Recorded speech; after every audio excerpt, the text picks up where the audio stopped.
Hola, bienvenidas a la clase 10 del curso de termodinámica. El contenido de esta clase es el siguiente.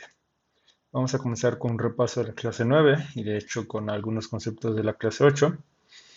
Después veremos el teorema de Carnot, veremos la temperatura absoluta, eh, obtendremos la desigualdad de Clausius y con ella vamos a definir la entropía. Y al último vamos a definir la entropía como lo hizo Kara Theodore. Comenzamos con el repaso. Habíamos visto el ciclo de Carnot, que era un ciclo formado por dos adiabatas y dos isotermas. Entonces aquí teníamos un motor de Carnot, teníamos dos baños térmicos, uno caliente o alta temperatura y uno frío de baja temperatura. Teníamos nuestro sistema que absorbía calor Q2 de T2 y parte de esta energía que absorbía la convertía en trabajo y la enviaba a un almacén de energía o de trabajo. Y la otra parte de la energía que absorbía la emitía a un baño térmico frío, emitiendo calor Q1. Vimos este ciclo para un sistema hidrostático que tiene variables P y B. De hecho, en particular lo vimos para el gas ideal. Y en el gas ideal, las adiabatas y las isotermas toman esta forma. Esas son las isotermas. Adiabatas, tenemos isoterma T2, isoterma T1. Y habíamos visto que si invertíamos el sentido de este ciclo, obteníamos un refrigerador de Carnot. Entonces, en este caso, usábamos un almacén de energía al que le quitábamos una cantidad de energía en forma de trabajo W. Con este trabajo quitábamos calor Q1 del baño frío y enviábamos calor Q2 al baño caliente. Entonces, este era el refrigerador de Carnot. Y en el diagrama PV se veía simplemente igual, pero con las flechas invertidas. Entonces partíamos de A, pero terminábamos en A, pero en el sentido contrario. Entonces en este caso el trabajo es negativo, porque el sistema almacén de energía, el almacén de energía hizo trabajo sobre el sistema. Entonces en este caso va a ser negativo el trabajo, en este caso es positivo el trabajo. Y vimos que la eficiencia de un ciclo de Carnot se definía como W entre Q2, es decir, el trabajo obtenido en el ciclo entre el calor que se le suministró al sistema.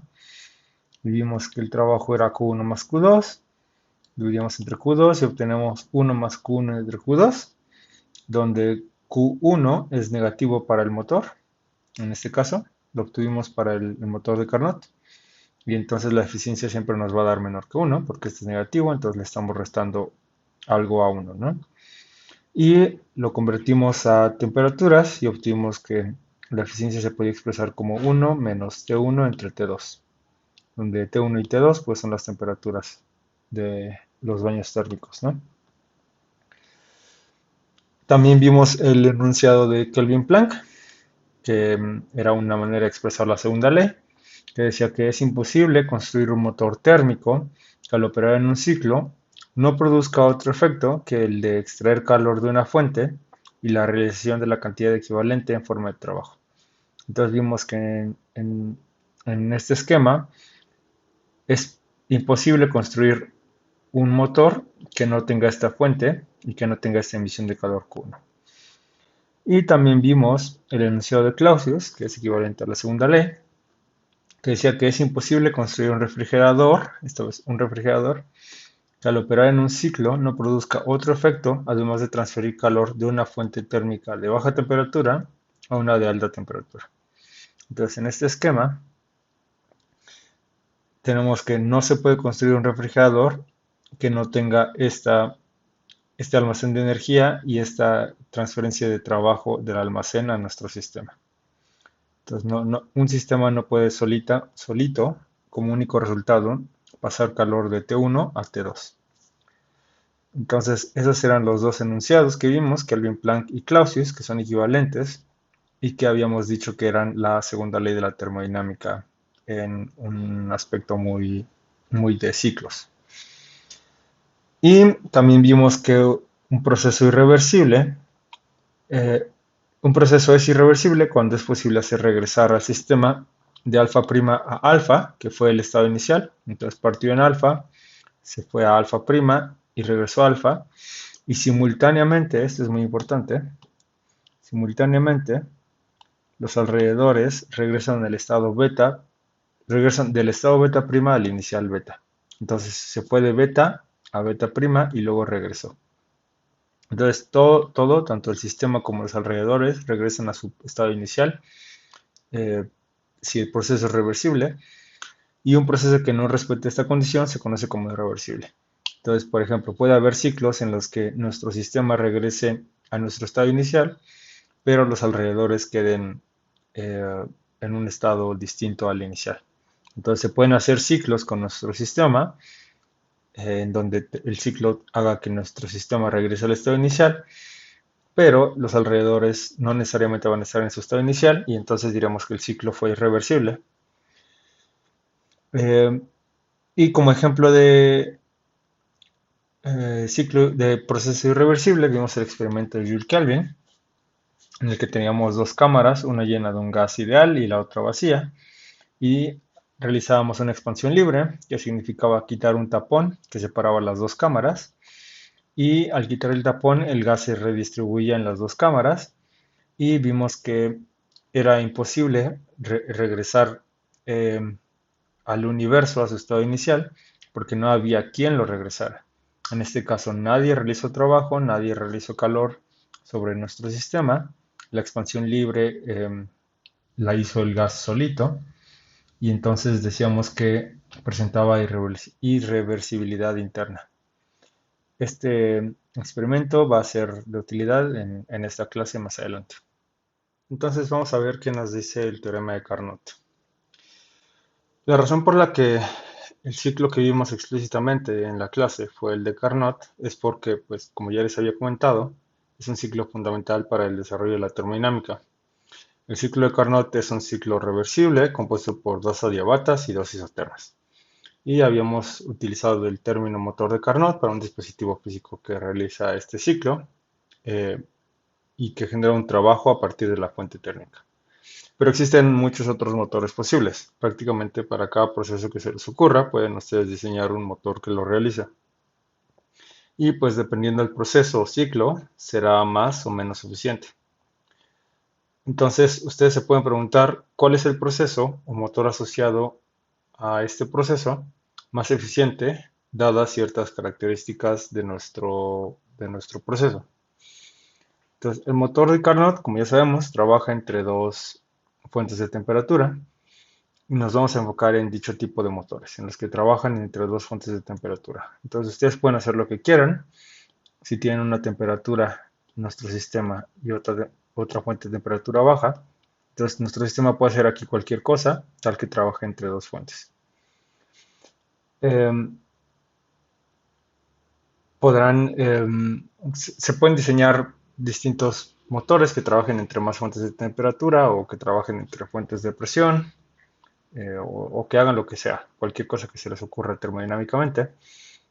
Em, pero nosotros nos vamos a enfocar en los que trabajan entre dos fuentes. Podrán pensar que no estamos restringiendo demasiado, pero considerar este tipo de motores va a ser suficiente para desarrollar las herramientas matemáticas para definir la entropía.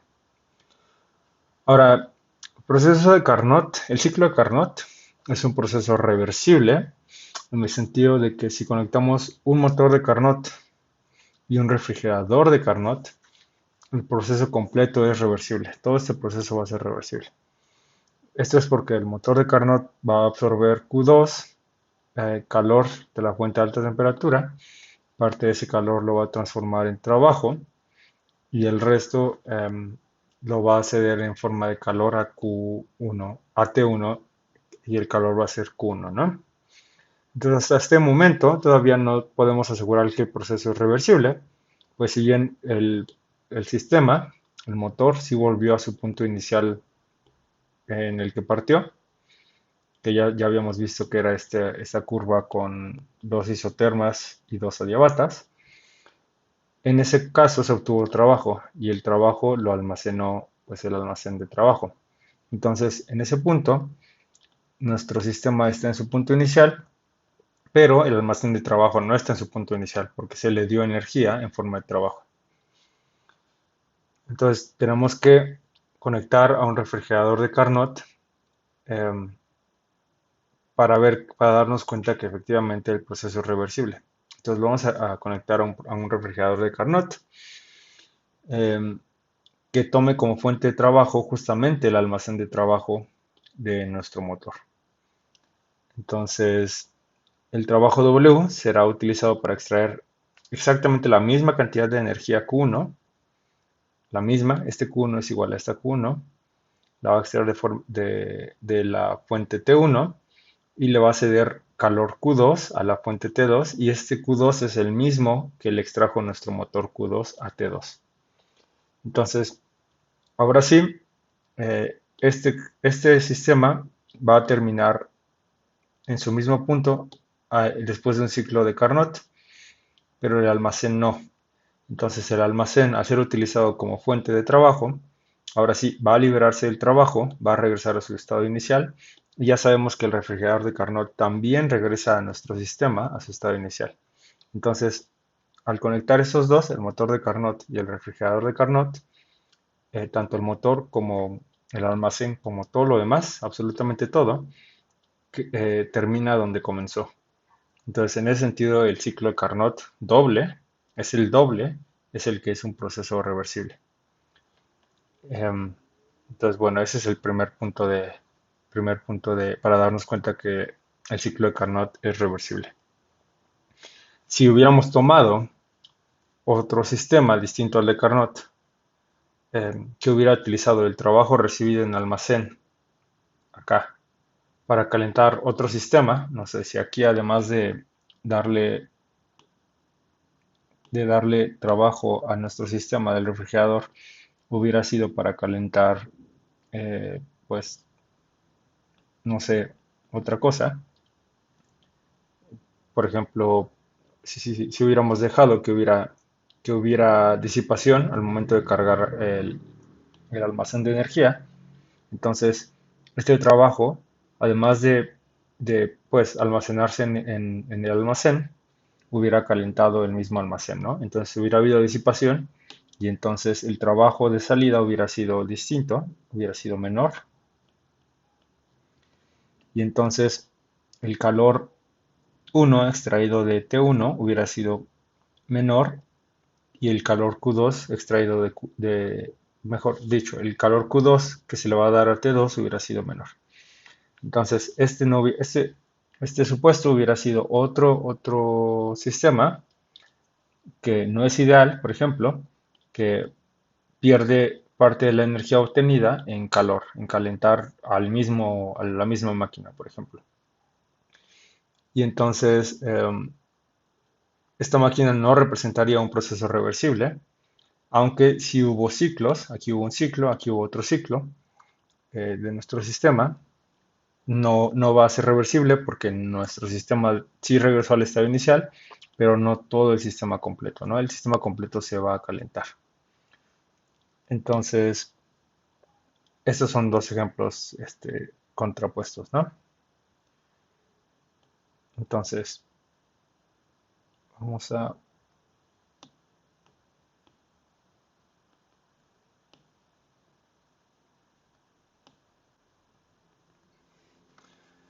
Entonces, nos surge la pregunta, ¿qué máquina que opere entre dos fuentes de temperatura fijas tiene una eficiencia mayor, la de una máquina reversible o la de una máquina irreversible, o si es el ciclo de Carnot, o si es otro ciclo distinto? Y entonces la respuesta nos la da justamente el teorema de Carnot. El teorema de Carnot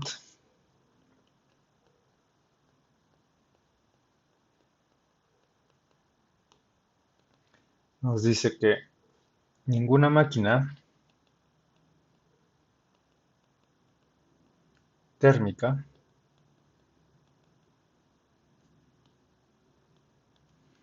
operando en ciclos entre dos fuentes de temperatura fijas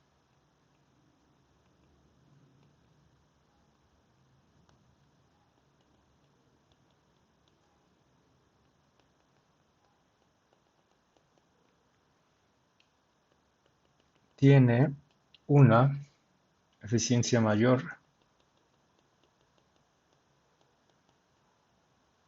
que la de una máquina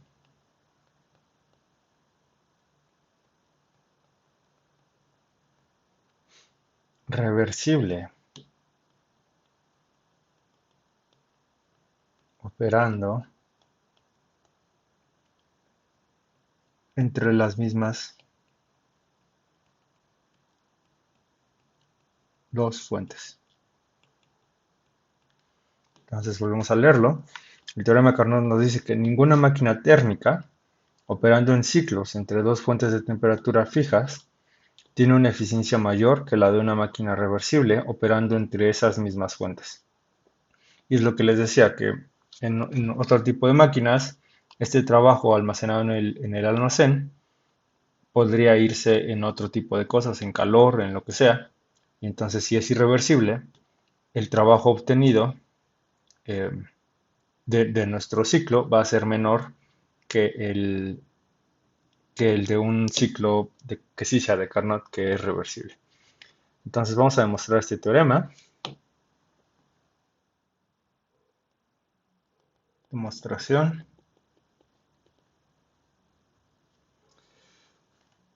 Imaginen un motor de Carnot R, que es reversible,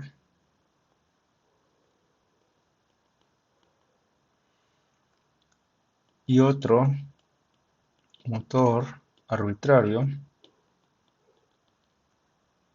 irreversible. Lo vamos a llamar I. Ambos trabajando entre las mismas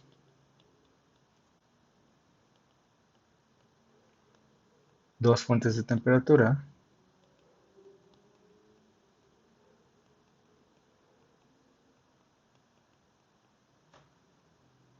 y ajustados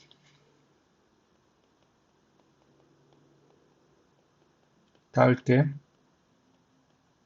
ambos proporcionan la misma cantidad de trabajo W. Entonces, volvemos a lo mismo. Un motor de Carnot reversible es uno que si lo conectamos de vuelta a su refrigerador, nos da el proceso completo reversible. Y el motor arbitrario irreversible es el que si lo conectamos a su refrigerador de vuelta, no nos va a dar el proceso reversible porque los alrededores no van a terminar igual en el estado en el que empezaron, ¿no? Y entonces están trabajando entre dos fuentes de temperatura y proporcionan la misma cantidad de trabajo. El reversible proporciona W, como ya dijimos de Carnot, que ya conocemos el trabajo que proporciona, pero el irreversible va a proporcionar W a expensas de ocupar más calor de la fuente de temperatura alta, ¿no? Como es irreversible, gasta energía en calentar cosas que no debe, y entonces si queremos que genere el mismo trabajo, pues va a tener que quitarle energía más energía a la fuente de calor alta. Entonces, em, vamos a tener dos casos. El motor R, reversible, absorbe calor. Vamos a ponerle H, que es de la temperatura alta de TH, ¿no? H de high. Además, realiza un trabajo W, cede un calor QL igual a QH menos el trabajo que realizó ATL. Le cede este calor a la fuente baja, ¿no? Y vamos a ponerlo acá. Y tiene una eficiencia W entre QH. Y el motor irreversible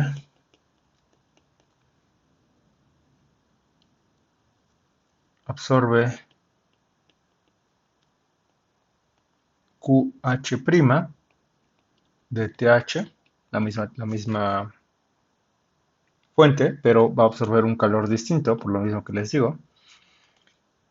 Va a realizar el mismo trabajo. Cede QL', que va a ser distinto.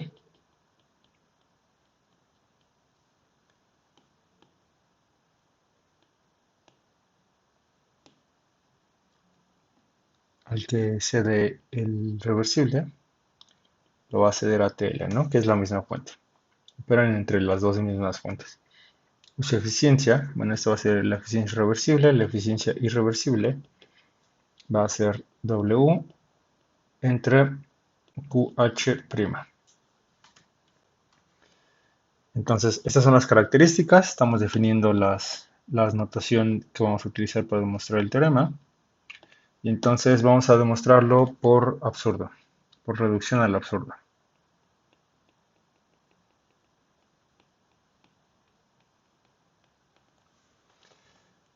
Entonces, suponemos que el teorema es falso, es decir, que eta I es mayor que eta R.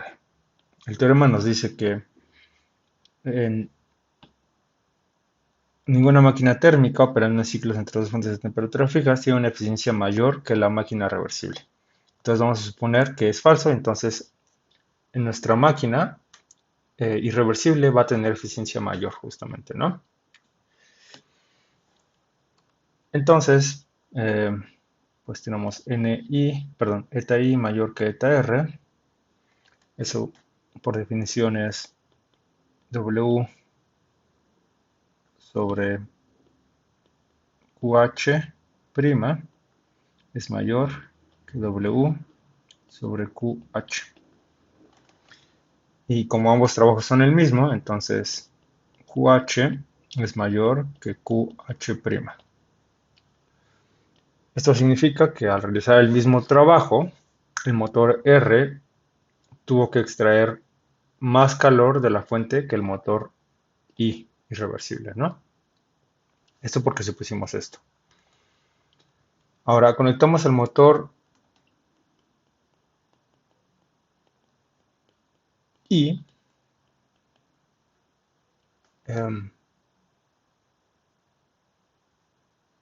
con la fuente de trabajo del motor R. O bueno, lo utilizamos como la fuente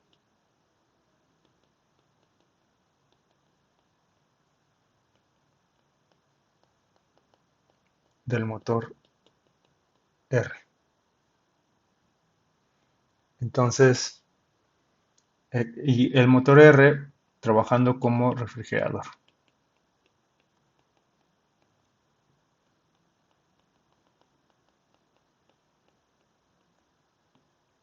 Y entonces, en ese sentido, podemos utilizar este mismo esquema.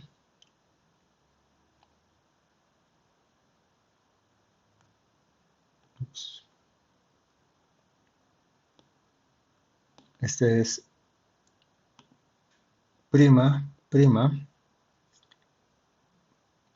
y ya, este es el refrigerador R y ese es el motor I. Entonces vamos a hacer eso, vamos a conectar el motor I y vamos a meter un almacén de trabajo y el almacén de trabajo va a regresar el trabajo al refri R. Entonces la fuente a baja temperatura, la que tiene temperatura T1, por cierto, este es igual a QH', QL', QH y QL. Este es igual a TH, TL, ups, TH TL y TL. Entonces, bueno, aquí tenemos sistema I y sistema R. Entonces, la fuente a baja temperatura eh, cede una cantidad de calor como va, ¿no? Entonces, fíjense, tenemos que la fuente a T1, a TL, va a ceder QL, que es este calor de acá, al que le van a quitar por parte del refrigerador, pero de este lado recibió QL', ¿no? El motor I le dio QL'. Entonces, ese es el calor que cede. Cede esta cantidad menos esta cantidad. Entonces, vamos a poner la fuente ATL cede. Y ahora esto, QL, como por definición de acá lo vimos que era esto de acá, QH menos W. Entonces tenemos esto. Y QL', por definición, simplemente le cambiamos a QH'. Y esto nos va a dar simplemente QH menos QH'. Y sabemos que esto es mayor que cero. em, y entonces justamente el calor cedido a la fuente de alta temperatura, la fuente ATH recibe justamente QH menos QH', que es mayor que cero. Entonces, este es el calor que al final em, cede la fuente a baja temperatura y se la cede pues al final a TH, ¿no? A la fuente de alta temperatura, después de ese ciclo completo. Em, Ahora, notemos que el trabajo generado por I lo utilizó R completo, entonces los almacenes de trabajo quedaron vacíos, se quedó como comenzó inicialmente, y entonces tenemos una máquina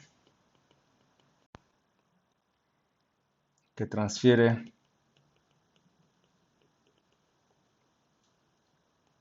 calor mayor que cero, unidades de calor de TL, de una fuente a baja temperatura a una fuente a alta temperatura, sin haber realizado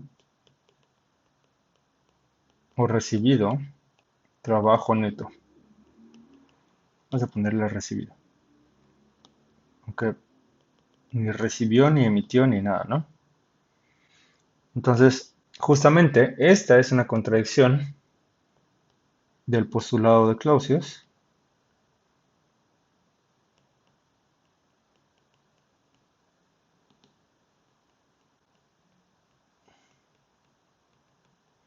que justamente prohíbe esto, ¿no? Prohíbe que un refrigerador, una máquina cualquiera, en este caso nosotros tenemos un refrigerador eh, efectivo, que al final quitó calor de una fuente fría y lo mandó a una fuente caliente y no hizo ningún trabajo y no le cedieron ningún trabajo.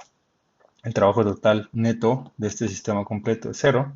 Entonces el único resultado de este sistema completo fue quitarle calor a la temperatura fría y dárselo a la caliente. Justamente eso lo prohíbe el postulado de Clausius. Entonces, la suposición que hicimos sobre las eficiencias es contradictoria con el postulado de Clausius. Y entonces no nos queda de otra que sea lo contrario a lo que asumimos, ¿no? Que eta irreversible es menor o igual que eta reversible. Y entonces queda demostrado el teorema de Carnot. Y existe un corolario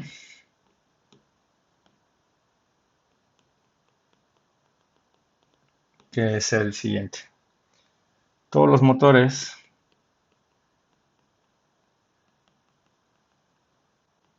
de Carnot operando entre las mismas dos fuentes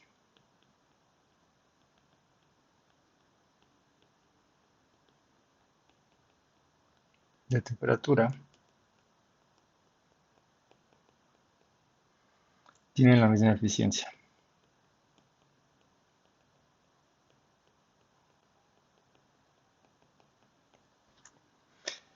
La demostración es muy sencilla, usando justamente el teorema que acabamos de demostrar. Si tenemos dos máquinas de Carnot, esta vez las dos son reversibles, operando entre las dos mismas fuentes. Usamos R1 como fuente de trabajo y R2 como refrigerador. Y entonces el teorema de Carnot nos va a decir que vamos a tener dos eh, motores, dos máquinas de Carnot R1 y R2, ambas reversibles. Entonces, por el teorema nos va a decir que eta R1 es menor o igual que eta R2.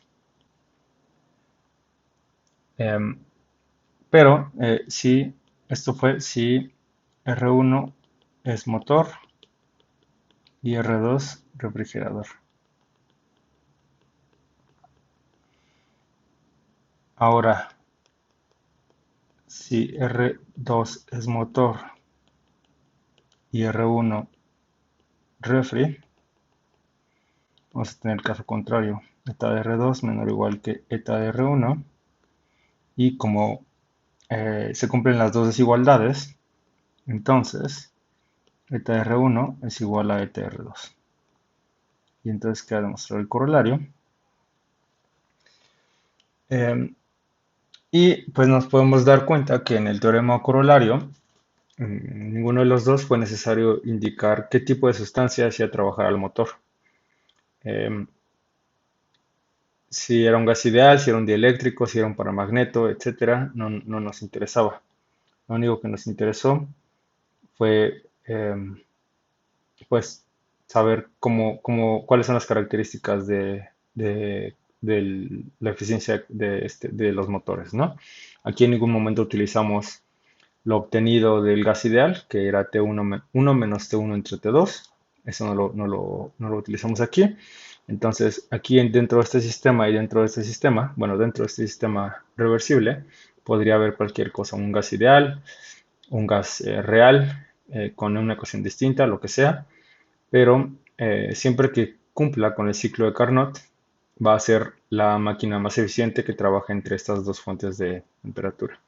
Entonces no importa si aquí adentro hay un dieléctrico que realizó las adiabates y las isotermas, o un paramagneto, no importa, el teorema se cumple.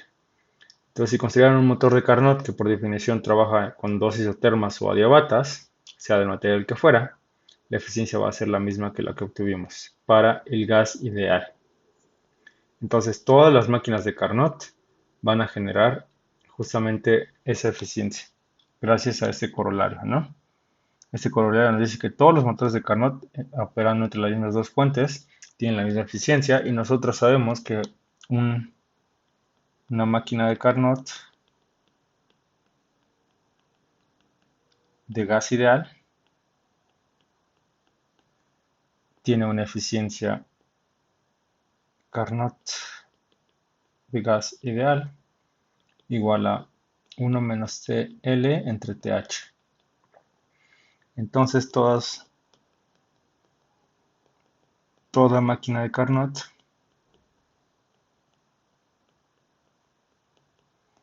cumple con esa misma eficiencia.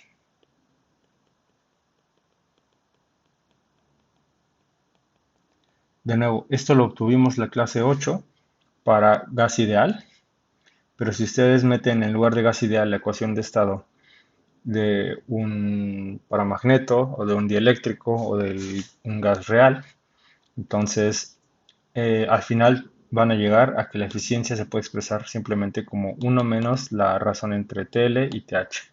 Cualquier aunque sea cualquier composición de la máquina de Carnot. Y este es de suma importancia para lo que veremos después. Entonces, lo que vimos del teorema de Carnot nos permite definir una temperatura absoluta.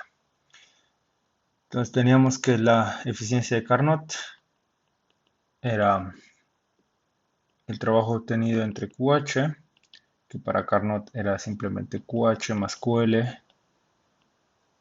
sobre QH. Entonces esto nos da 1 más QL sobre QH. Y esto lo escribíamos como 1 menos el valor absoluto de QL sobre QH, porque QL es menor que 0, entonces lo podemos pasar a menos el valor absoluto de QL. Y esto nos va a dar 1 menos TL sobre TH. Entonces de aquí, estas dos ecuaciones, esto es igual a esto, y entonces vemos que,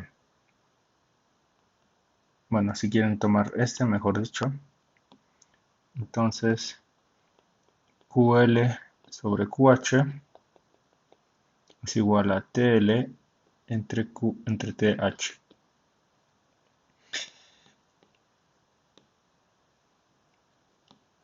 Entonces, del lado izquierdo tenemos un número positivo y del lado derecho deberíamos tener un número positivo, ¿no? Ahora, ¿qué pasa si, por ejemplo, pusiera a operar a mi máquina de Carnot con con dos fuentes, una a menos 20 grados Celsius y otra a 20 grados Celsius?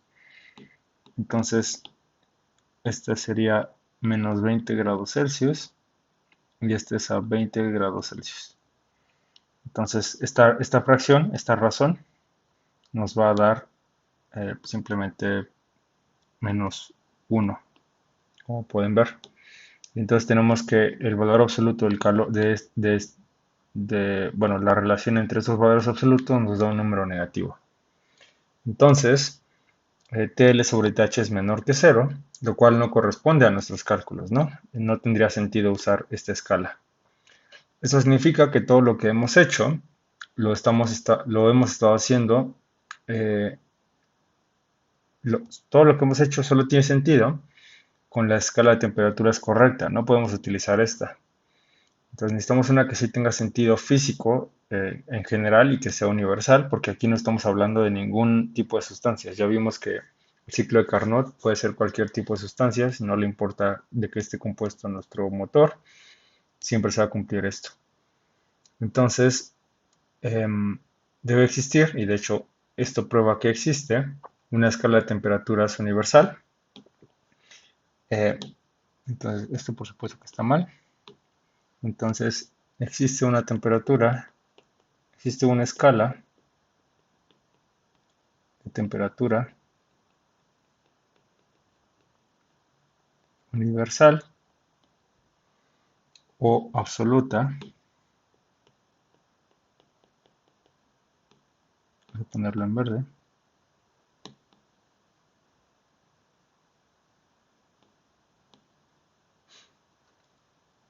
En la que la relación de arriba pues tiene sentido.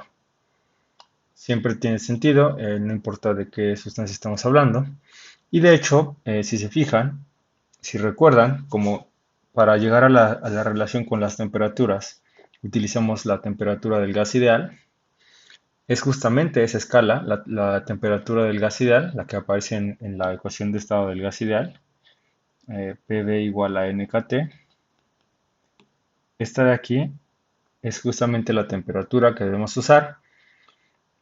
eh, y entonces no podemos usar cualquier escala. Por ejemplo, si pusiéramos lo mismo en Fahrenheit o lo que sea, siempre va a existir alguna temperatura para la cual esto no tenga sentido.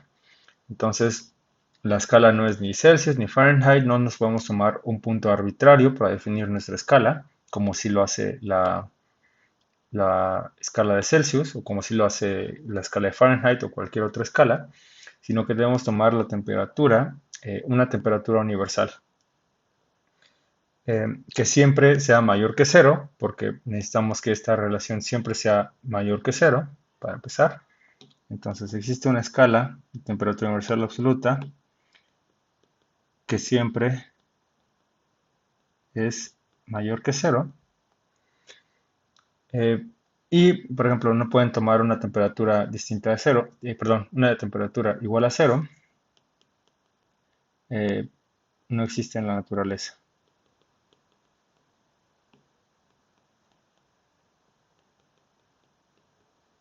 Y se va a hablar de eso más adelante. Em, de hecho, de eso se habla en la tercera ley de la termodinámica. Entonces, eh, pues justamente esta escala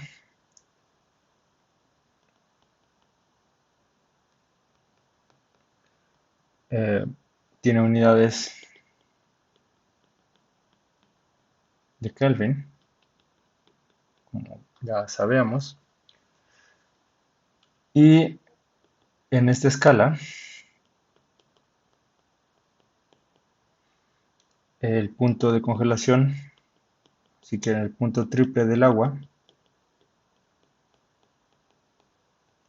es temperatura del triple point igual a 273.15 Kelvin.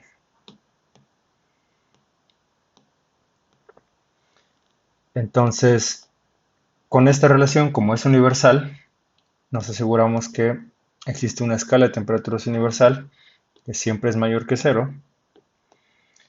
Y en esta escala de temperaturas, el punto triple del agua es 273.15 Kelvin.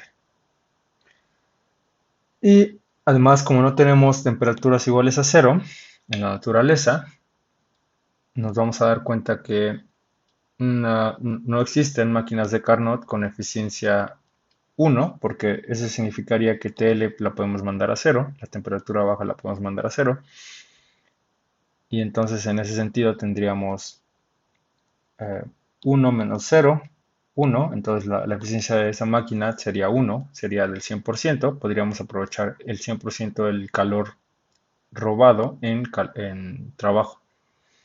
Entonces, eso está prohibido por este hecho. Y lo veremos más adelante porque esto no existe. Entonces, en resumen, en este teorema de Carnot, que se basa en la primera y segunda ley de la termodinámica, este es el que nos permite asegurar que hay una escala de temperaturas absoluta, independiente de la sustancia de la que estamos hablando, que cuantifica justamente el parámetro o propiedad física que llamamos temperatura de manera universal, y esa temperatura es justamente la que aparece en la ecuación de estado del gas ideal. Y como analogía podemos pensar en escalas arbitrarias para medir, por ejemplo, la masa de los objetos. Ustedes pueden definir una escala arbitraria en la que la masa sea cero cuando se equilibre con 1 kilo de tortillas, y si es menor que eso tendrá masas negativas, pero esa escala es completamente arbitraria. Sabemos que existe una escala universal, eh, una escala definida de hecho desde Newton y hasta utilizada por Einstein, en la que la masa cero es igual para el agua o para el acero o para cualquier sustancia. En esta escala absoluta, universal, la masa cero es justamente universal y no depende de la escala que utilicemos, ¿no? Entonces, la masa posee una escala universal que no depende ni de la composición de la sustancia ni de nada. Entonces, esa es la analogía. En este caso, descubrimos que efectivamente existe una temperatura, una escala de temperaturas universal, y que aunque nosotros podamos definir escalas arbitrarias, va a haber una universal y nos va a definir correctamente este tipo de relaciones. Pasamos entonces a la desigualdad de Clausius, que nos va a permitir definir la entropía. Entonces, habíamos visto que para una máquina de Carnot, su eficiencia está dada por W entre QH, QH más QL entre QH, 1 más QL entre QH y 1 menos CL entre TH. Ya vimos que esto es en general para cualquier sustancia de la máquina. Entonces, de esto tenemos la igualdad QL sobre QH igual a menos TL sobre TH. Entonces, QL sobre TL igual a QH sobre TH. Y esto nos va a dar, aquí es menos, QL sobre TL más QH sobre TH igual a 0. Esto por un lado, para procesos reversibles, ¿no? Ciclo de Carnot reversible. Y por el teorema de Carnot teníamos que eta irreversible para una máquina en ciclos irreversible entre las dos mismas fuentes térmicas, eta I menor que eta R, y eso era W entre Q2', el calor recibido por la máquina irreversible para realizar el trabajo W era menor que W entre Q2. Entonces el trabajo vimos que era Q1' más Q2' entre Q2' menor que Q1 más Q2 entre Q2. Perdón, esto es para lo de arriba. Vamos a reescribir esto.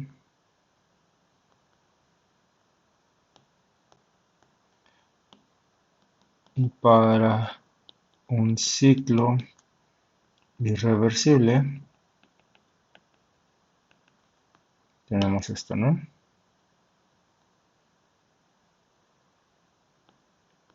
Y entonces tenemos esto acá. Entonces 1 más Q1' sobre Q2' es menor que 1 más Q1 sobre Q2. Entonces Q1' sobre Q2' es menor que Q1 sobre Q2. Pero ya sabemos que Q1 sobre Q2 es igual a menos T1 sobre T2. Eso es de la máquina de Carnot.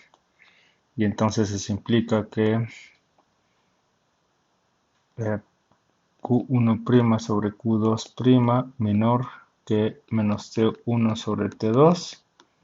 Eso va a implicar que Q1' sobre T1 más Q2' sobre T2 va a ser menor que 0. Entonces, este es para el caso irreversible. Entonces, en general,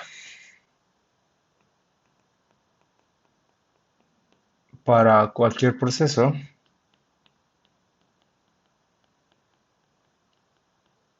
entre dos baños a T1 y T2, tendremos Q1 sobre T1 más Q2 sobre T2 menor o igual a 0. Aquí le quito las primas porque ya es arbitrario, es Q1 arbitrario y Q2 arbitrarias. Entonces tenemos esta desigualdad. Eso es en general. La igualdad se cumple para los casos reversibles y la desigualdad para casos irreversibles. Ahora vamos a suponer que en lugar de tener únicamente dos baños en contacto con nuestro sistema, tenemos n cantidad de baños térmicos en contacto con nuestro sistema. Y conectamos nuestro sistema con esos baños, tal que podemos hacer un ciclo completo un multiciclo, si quieren, de Carnot, compuesto de muchas adiabatas y muchas isotermas. Entonces, por ejemplo, tenemos n baños. Aquí graficamos el diagrama YX, porque sabemos que funciona para PV, pero también funciona para cualquier otra sustancia. Entonces aquí Y es la fuerza generalizada y X es el desplazamiento generalizado. Entonces comenzamos en A. De A nos vamos a B a través de una isoterma a temperatura T1, con el baño a temperatura T1. Y luego subimos a E por una adiabata. De B a E va a haber un intercambio de calor y entonces llegamos a una temperatura 3. Ya que estamos a la temperatura 3 que tiene nuestro baño térmico, otra vez nos vamos con una isoterma a F y de F nos vamos así a cada punto. Entonces es adiabata, isoterma, adiabata, isoterma, adiabata, isoterma. Y podemos hacer tan largas o tan cortas las adiabatas o las isotermas como queramos, tal que al final, después de todos estos procesos de isotermas y adiabatas, digamos a que de D vamos a querer pasar a A. Entonces, em, este va a ser un ciclo de Carnot, digamos, porque está compuesto de adiabatas e isotermas.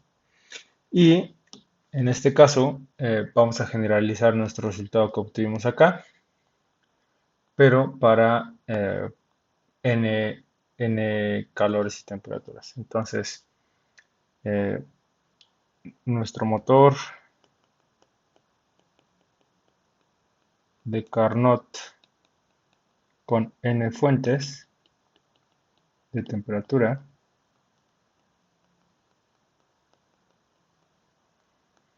cumplirá que la suma de QI sobre TI es igual a cero. Entonces acuérdense que en esta ocasión QI era menor que cero perdón, Q1 era Q1 era menor que cero y Q2 era mayor que cero. Y se cumplía esto en general, ¿no? En este caso tendremos algunas QIs mayores que cero, algunas QIs mayores que cero, y eso nos va a dar una suma total igual a cero para el motor de Carnot, que es reversible. Pero para un motor irreversible, en el que, em, perdón, esto es con ese, en el que nuestro sistema realiza este ciclo, pero los alrededores no terminan en su mismo punto inicial. Tenemos un motor irreversible em, y entonces tendremos la desigualdad.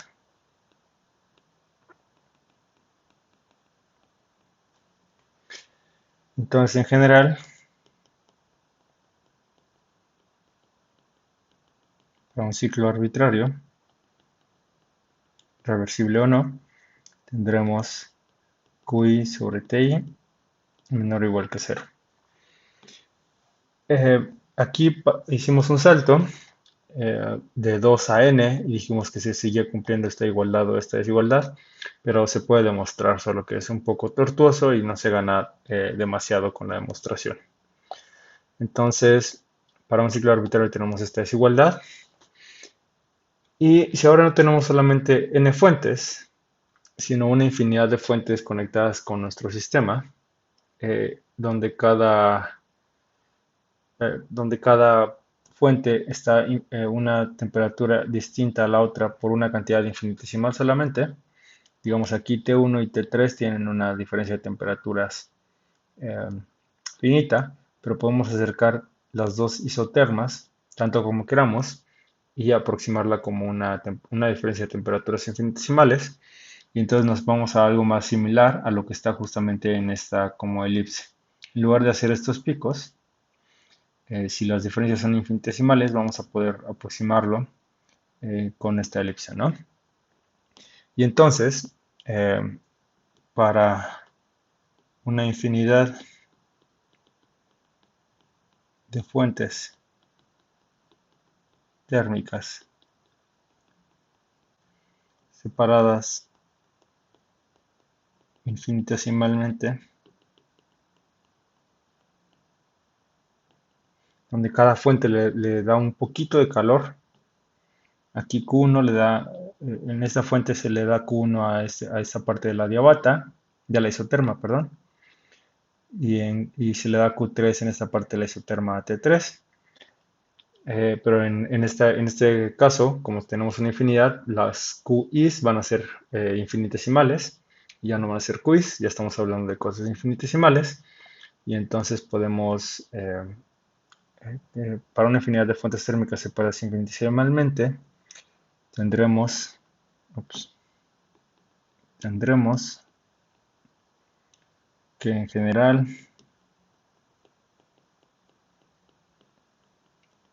para cualquier ciclo en el que se realice un trabajo fijo, tendremos que esta integral de q en t, entre t, va a ser menor o igual que 0.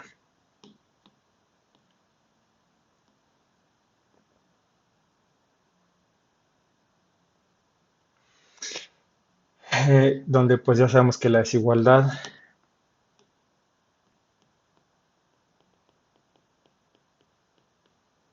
es para irreversibles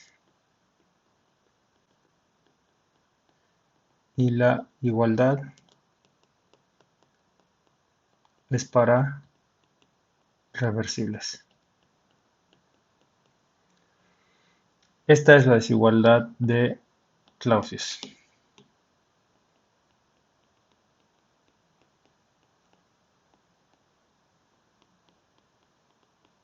La obtuvo en 1854. eh, y justamente esta nos va a servir mucho para definir la entropía. Entonces vamos a ver cómo se hace. Podemos definir ahora sí la entropía.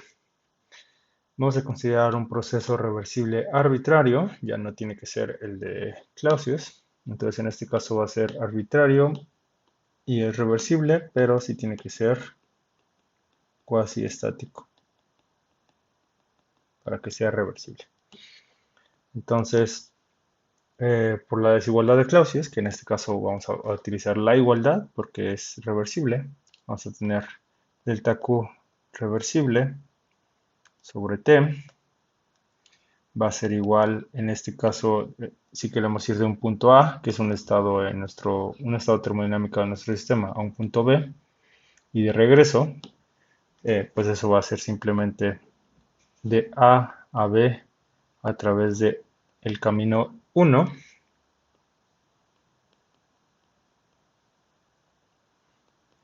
más de B a través del camino 2, donde 1 y 2 son completamente arbitrarios nuevamente.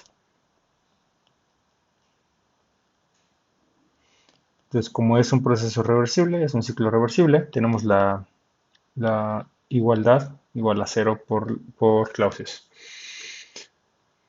Ahora, como tenemos eso implica que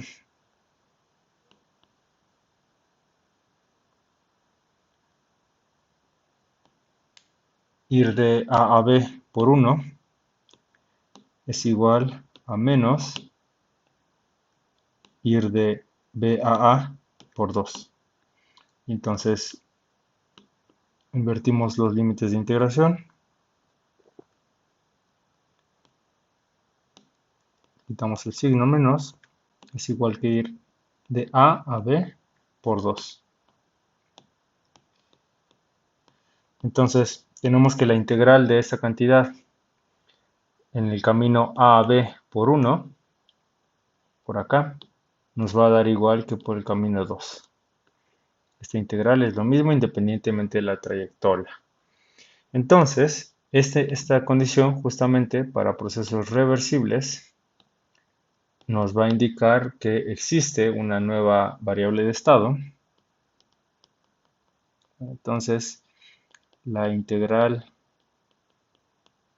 de delta Q sobre T para un caso reversible es independiente del camino. Esto implica la existencia de una nueva variable de estado denotada por S, que llamaremos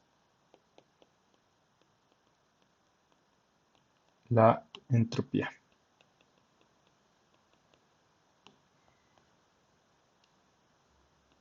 cuya diferencial exacta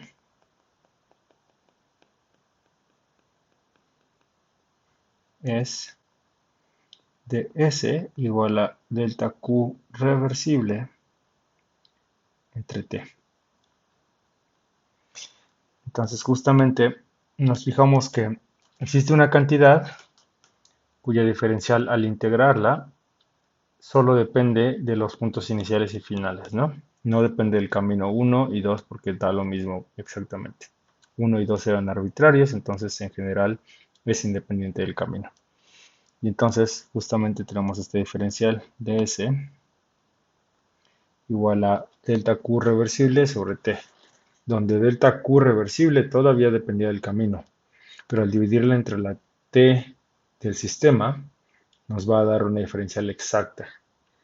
Esta diferencial exacta la podemos asociar a una nueva variable de estado, que es justamente la que llamamos entropía. Y entonces vamos a tener que para el caso reversible, delta Q reversible sobre T nos va a dar simplemente la integral de A a B, independiente de trayectoria, de la diferencial de la entropía. Y esto pues simplemente nos va a dar la entropía integrada evaluado en SA menos SB menos SA. Entonces solo depende de los puntos inicial y final de un proceso. Esto es como toda buena variable de estado, ¿no? Y Clausius introdujo en 1865 este término de entropía, que significa, que viene del griego entropé, me parece, transformación o evolución. Em, y fíjense que se definió con la delta de Q reversible. Vamos ahora a ver qué pasa para un caso irreversible. Para un proceso irreversible,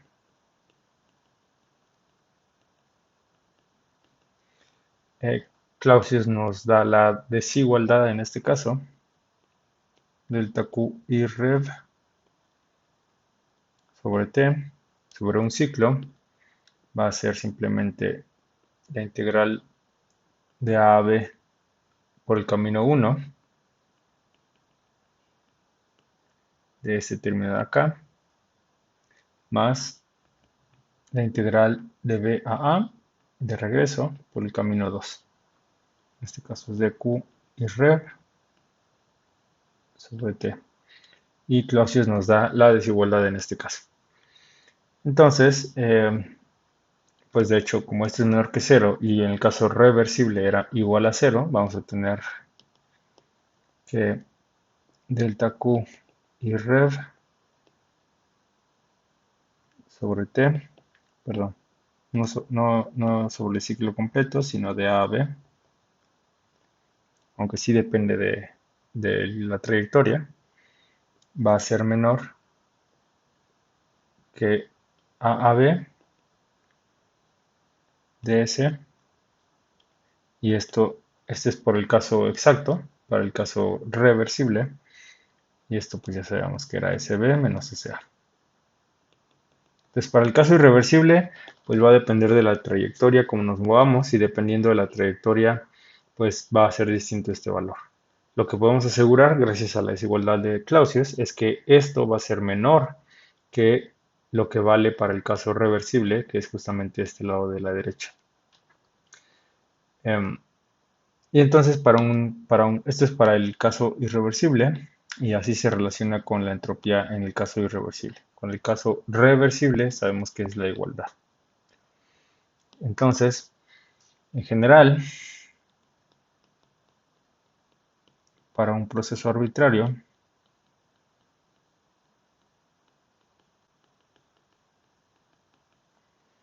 tenemos que la integral de A a B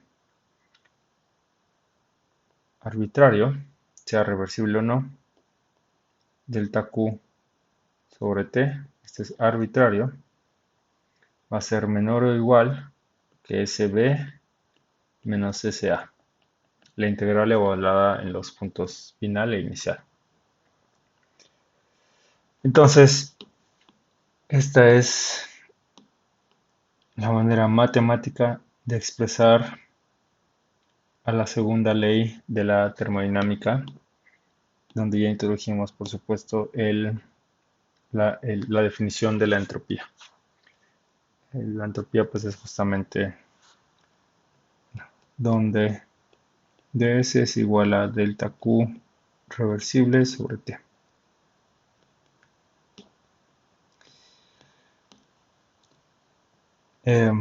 Y bueno, la igualdad se cumple para el caso reversible y la desigualdad para el caso irreversible.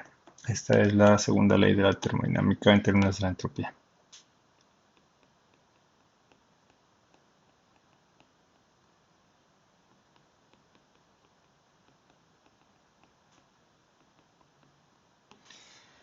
Y para verlo un poquito más, para desmenuzarlo un poco, vamos a ver que imaginemos el experimento que habíamos mencionado al inicio. eh, este de acá, en el repaso, tenemos el experimento de Joule Kelvin, que es irreversible y presenta irreversibilidad interna, ¿no? Entonces, imagínense que tenemos ese experimento y entonces el sistema evoluciona del estado A, vamos a ponerle aquí estado A estado B.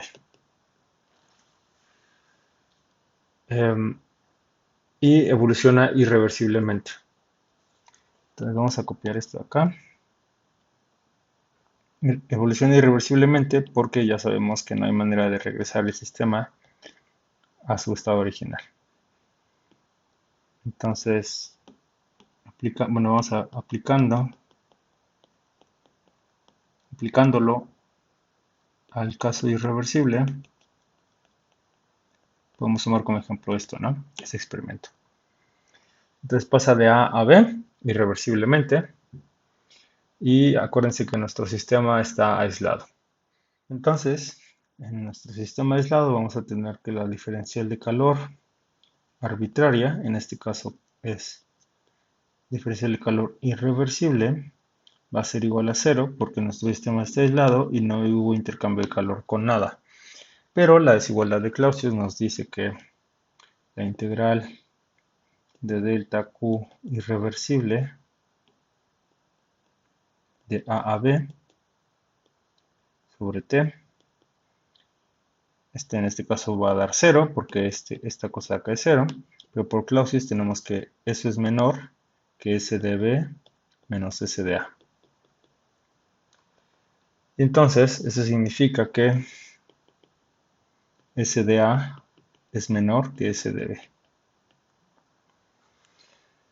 Esto significa que nuestro sistema, al evolucionar de una manera irreversible, va a tener una entropía mayor que al inicio.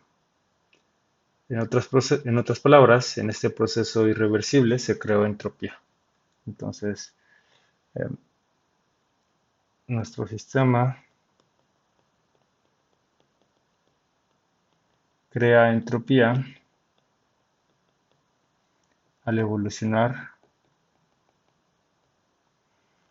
irreversiblemente.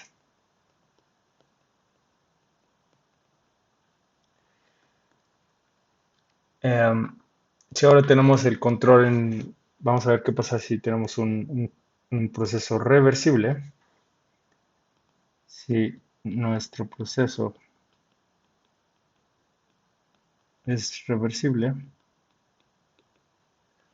entonces supongan que también tenemos un sistema aislado, pero esta vez al hacerlo evolucionar de A a B, un sistema aislado, ya no es este caso, ¿no? De expansión libre, sino que es otro experimento en el que podemos controlar las variables y lo evolucionamos de A a B reversiblemente y cuasi estáticamente.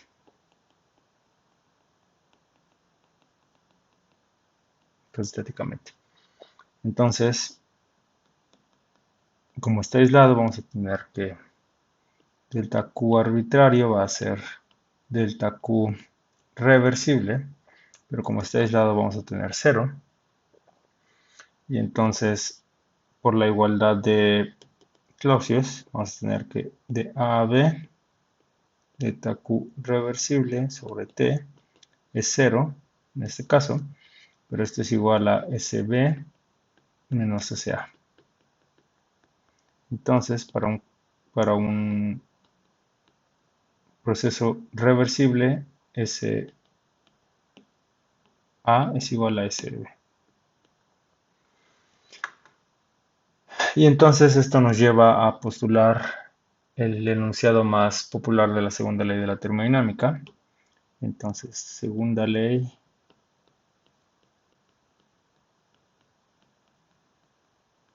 de la termodinámica, en términos de la entropía, ¿no? Nos dice que en todo proceso,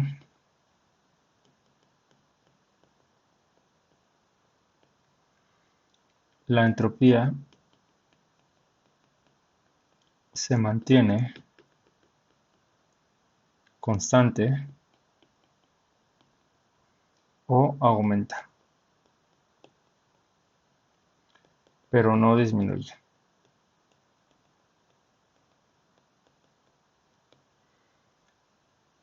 El primer caso, bueno, vamos a ponerle aumenta, bueno, es constante para procesos reversibles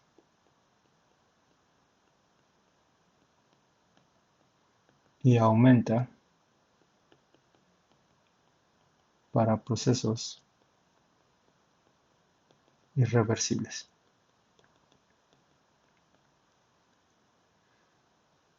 Entonces, bueno, finalmente definimos la entropía y vimos que para procesos reversibles se mantiene constante en un,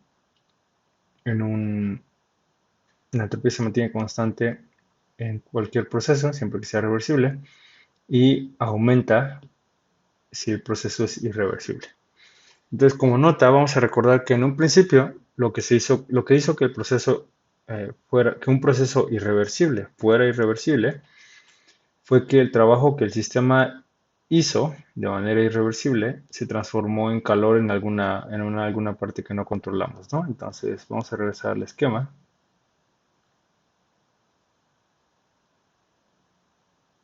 Entonces, recuerden que para que un proceso fuera irreversible, aquí en este caso, por ejemplo, además de generar trabajo con esta extracción de calor QH de una fuente a temperatura T2, se, eh, pues, de aquí calentamos, no sé,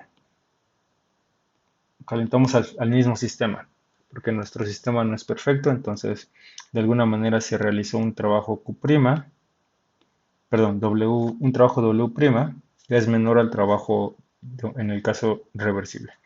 Y eso fue porque perdimos parte de ese trabajo en calor, porque calentamos al sistema, aunque no quisiéramos, porque hubo fricción o hubo disipación o lo que sea. Entonces, justamente esta pérdida de energía en forma de calor, fue lo que hizo que nuestro proceso fuera irreversible, ¿no? Entonces, en ese sentido, la degradación del trabajo fue la que contribuyó al aumento de la entropía. Sabemos que en este caso va a haber aumento de entropía y entonces la degradación del trabajo es la que contribuyó a la entropía. Y para el caso reversible, toda la energía en forma de trabajo pues puede ser recuperada. Entonces, en ese caso, no tenemos calor extra emitido a ningún lado. Entonces puede ser recuperada y entonces no se transforma o no contribuye al aumento de la entropía y por eso en procesos reversibles la entropía se mantiene constante. Y pues esta relación de la entropía con la energía nos va a llevar a repostular la primera ley de la termodinámica, la siguiente clase. Por el momento nos quedamos con esta versión de la entropía. Y si se fijan, pues esta manera de obtener la entropía, definir la entropía y de definir la segunda ley de la termodinámica, fue a partir de analizar los ciclos de Carnot y sus relaciones y el teorema de Carnot y la desigualdad de Clausius, que pues se basa mucho en un ciclo de Carnot. Entonces, toda esta obtención de la segunda ley de la termodinámica matemática, que es esta. ¿Dónde está? Está acá. La segunda ley de la termodinámica en forma matemática. Nos va a... todo esto nos dio nos permitió entender físicamente eh, qué era esta función de entropía, por qué aumenta en un proceso irreversible y por qué se mantiene constante en un proceso reversible. Pero hay maneras más directas de obtener la entropía y es lo que vamos a ver a continuación. Entonces vimos que en la sección pasada definimos la entropía, la obtuvimos a partir de la segunda ley de la termodinámica, expresada en términos de los enunciados de Kelvin y de Clausius, que fueron meramente en términos de ciclos y de motores y refrigeradores. Se aplicó a ciclos reversibles y irreversibles, se obtuvo la desigualdad de Clausius, donde naturalmente surgió la definición de la entropía, que es completamente general, pero se obtuvo justamente a partir de las propiedades del ciclo de Carnot. Entonces la entropía que obtuvimos es general, pero sí se necesitó conocer las propiedades de este ciclo de Carnot. Entonces, en 1909, el matemático Carathéodory generó una manera completamente general y matemática para mostrar que existe esta función de estado eh, S. Él demostró que debería existir. Entonces, en 1909, Carathéodory demostró que debía existir una función de estado S completamente general relacionada con el calor de un proceso reversible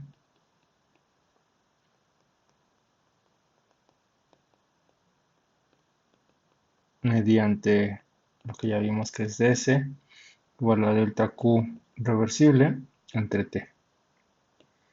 Y pues lo hizo sin recurrir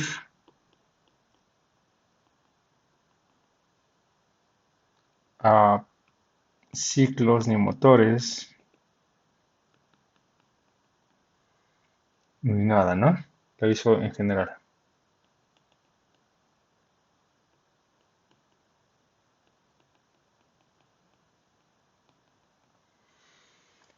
Entonces, pues vamos a ver cómo lo hizo, ¿no? Supongamos que tenemos un espacio termodinámico, espacio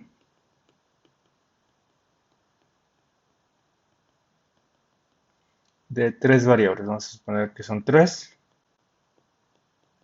variables termodinámicas.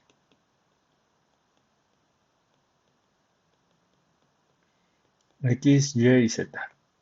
Aunque puede ser generalizado para n variables. Pero en este caso pueden asumir que son tres. No se pueden asumir que son P, B y otra cosa, lo que ustedes quieran. Entonces, el teorema de Carathéodory establece que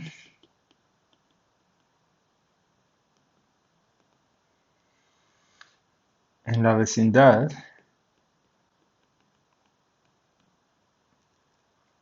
de un punto arbitrario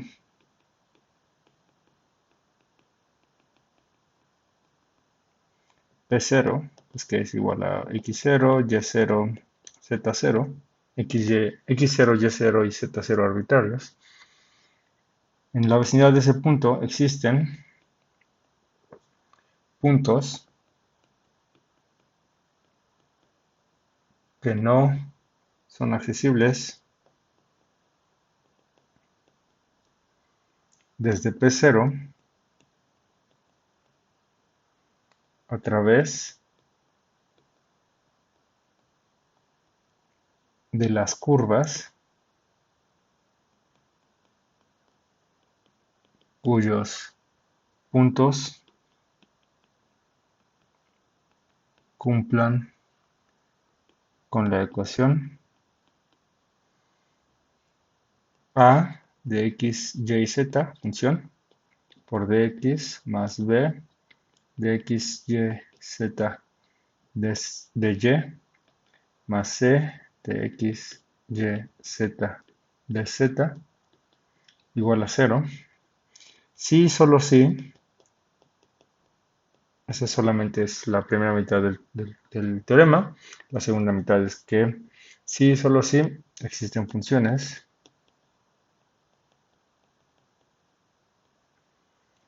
lambda de x, y, z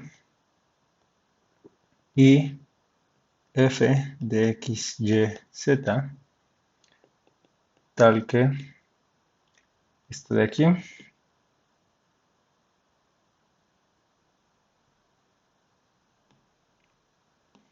es igual a lambda por df. Entonces vamos a leer el teorema. En la vecindad de un punto arbitrario P0, que tiene coordenadas x0, y0 y z0, existen puntos que no son accesibles desde P0 a través de las curvas cuyos puntos cumplen con esta ecuación. Si, solo si, existen funciones lambda de las tres variables y f de las tres variables, tal que se cumple esta otra ecuación. Esquemáticamente, pues aquí tenemos más o menos lo que dice el teorema. Tenemos que en la vecindad de un punto arbitrario P0 existen puntos que no son accesibles desde P0 a través de las curvas cuyos puntos cumplan con esta ecuación. Entonces tenemos P0 aquí y tenemos una curva aquí en azul que cumple con esta ecuación. Entonces estos puntos que constituyen a esta curva son los que cumplen con esta ecuación justamente. Y entonces existen puntos que no son accesibles con esta curva. Por ejemplo, aquí pongo un punto Q que no es accesible desde esta curva, desde P0, ¿no? Porque esta curva pasa por P0, pero no pasa por Q. La curva cumple con esta ecuación, entonces esta es la primera parte del teorema, ¿no? Y eso va a ocurrir si solo si existen dos funciones, lambda y f, que cumplen em, con esta otra ecuación. Entonces, eso es lo que esquemáticamente tenemos. Y pues la demostración es puramente matemática y no lo vamos a ver aquí. La demostración de este teorema lo pueden encontrar en Bugdal, eh, demostración.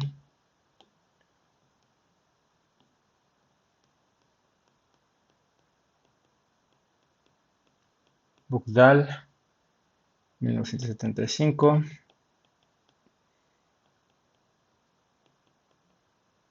Fancy Lectures on Thermodynamics.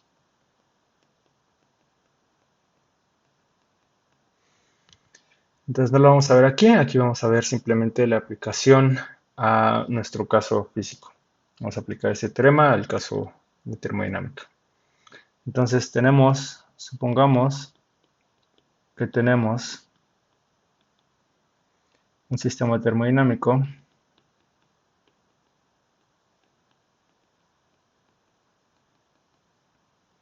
con tres variables. Como ya dije, esas pueden ser cualquiera que ustedes quieran. Vamos a tomar tres por simplicidad, pero como ya dije, el teorema se puede generalizar a n variables. Y entonces la primera ley de la termodinámica nos dice que delta Q va a ser A de x, y, z de x más B de x, y, z de y más C de x, y, z de z. Esto es por primera ley porque el calor puede ser transformado en trabajo mediante estas relaciones diferenciales, donde A, B y C son ecuaciones de estado. Entonces, por ejemplo, esta pueden tomarla como la energía interna, esta pueden tomarla como la ecuación de estado térmica y esta pueden tomarla como otra ecuación de estado térmica, ¿no? Porque en este caso tenemos tres variables, además de la temperatura, entonces puede ser PV y otra cosa, el campo magnético, lo que ustedes quieran, y entonces van a tener tres ecuaciones de estado para las tres variables. Y de este lado tenemos la diferencial de calor, que es inexacta en este caso. Entonces, esto nos lo asegura la ecuación perdón, la primera ley de la termodinámica. Nos relaciona la ecuación de estado, perdón, nos relaciona la diferencial inexacta con ecuaciones de estado y sus diferenciales exactas. Entonces, modificaciones infinitesimales al sistema que generan un proceso infinitesimal van a cumplir con esto. Para el caso adiabático,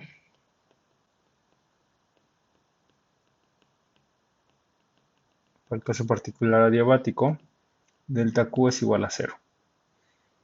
Entonces, eh, un caso, un proceso adiabático sigue esta ecuación.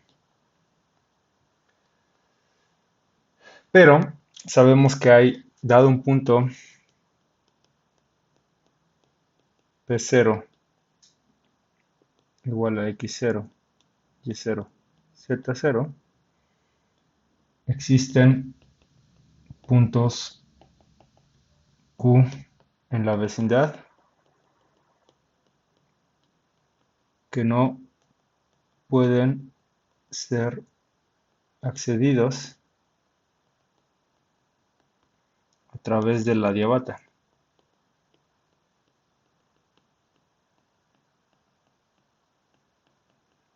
Del caso del gas ideal sabemos que pues una diabata nos conecta a ciertos puntos, pero no un punto arbitrario cualquiera. Esos son estos puntos Q que tenemos acá. Entonces, estos se pueden hacer pues en la vecindad de un estado arbitrario P0 inicial de un sistema físico existe una vecindad de estados que no son accesibles desde P0 a través de un camino adiabático cuasistático, ¿no? Adiabata cuasistática, vamos a ponerla acá.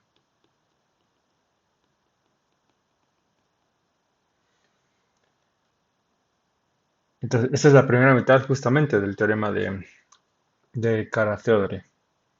Entonces, se cumple la ida, ¿no? Se cumple la ida y la vuelta por el sí solo sí. En particular se cumple la ida. Entonces, el teorema nos asegura que existen dos funciones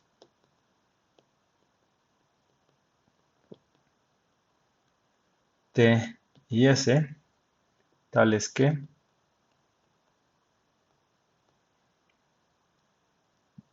esto de acá, delta Q, bueno, tales que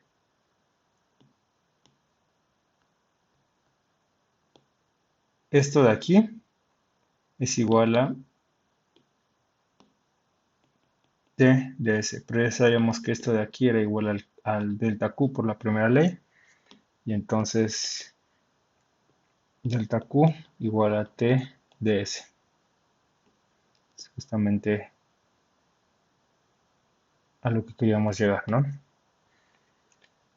Es decir, utilizando las propiedades termodinámicas de inaccesibilidad de ciertos estados del sistema a través de adiabatas cuasistáticas y utilizando este teorema matemático de Kara-Theodore, él dedujo la existencia de una función de entropía y un factor de integración. En este caso, pues sabemos, si tenemos esto, vamos a tener que, en particular, delta Q sobre T es igual a ds. El factor de integración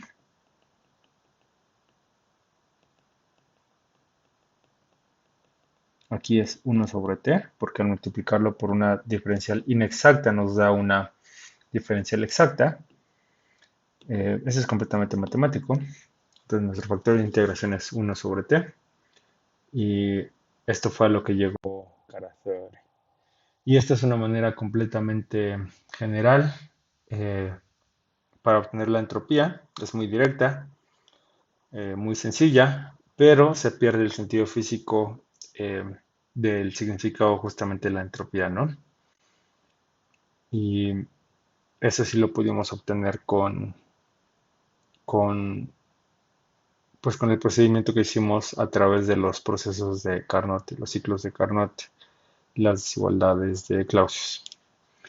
Entonces, con esto queda completamente definida la entropía para la gente que preferiría el proceso matemático y para la gente que preferiría el proceso físico, pues ya la habíamos definido por acá. Esta era la segunda ley y ya habíamos definido por acá la entropía de esta manera física. Con esto terminamos la clase 10.